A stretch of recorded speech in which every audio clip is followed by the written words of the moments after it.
Welcome to Tiger Milf Podcast. I study the greatest comedians, and one of my favorite comedian is George Carlin and also Joan Rivers. And I remember Joan Rivers talking about George Carlin's act. He's so powerful, so profound, and everything's scripted. He ran the same set, and you know exactly when he's gonna drop that line, and it's just it's such a grand theatrical gift to everybody. It's so powerful. But for Joan Rivers, she started her stand up, and in like first year 3 or 4, she got hired by Chicago Second City. She went there and she did improv, and she found her voice. She went back to the bitter end in New York City, the upstairs and downstairs, and then her act is different. She knows what she's gonna say, but she says like a deck of cards. She throw it in the sky, and the topics would come along, but it depends on the moment and the audience and how she felt. And I relate to that because I'm more spontaneous like her. Totally. But I also understand there's a structure, but at the same time that I have control when I lose control. When you said like, oh, if I have to be every line, I don't think I'll be funny.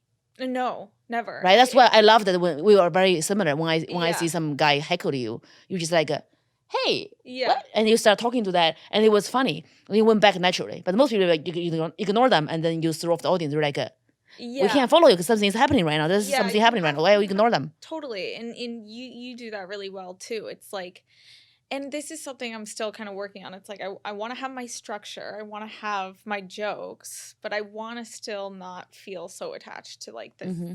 This is how it has to be. And like the first time I did it, it was like, it just felt natural and it didn't feel forced. And I feel like that's when it's my best.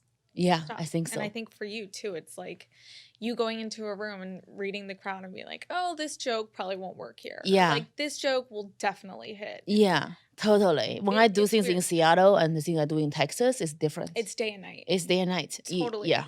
And that's what I wanted to ask you. I did a show recently and it was just like the crowd was just off. It was like very like weird male energy, and the guy before me was just like talking about like abortions, and it was just like a weird environment. I was the only girl in the lineup, and I bombed because I just like, I mean, they thought I was fine, but in my head I bombed because I was just like rushing my stuff. I didn't stop to like do any of my things, and I just rushed my set.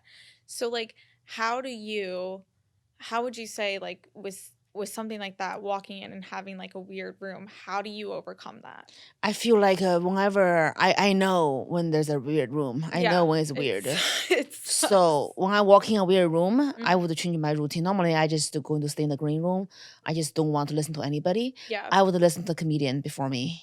You don't? I would, if it's weird. You would? I would. Okay. I would read the room and see what joke hits, what joke don't hit, so I understand what kind of people are they. Yeah. And I actually would not open this my regular opening. Okay. I would do something spontaneous about the city, about the club, about what just happened, like Kevin Spacey.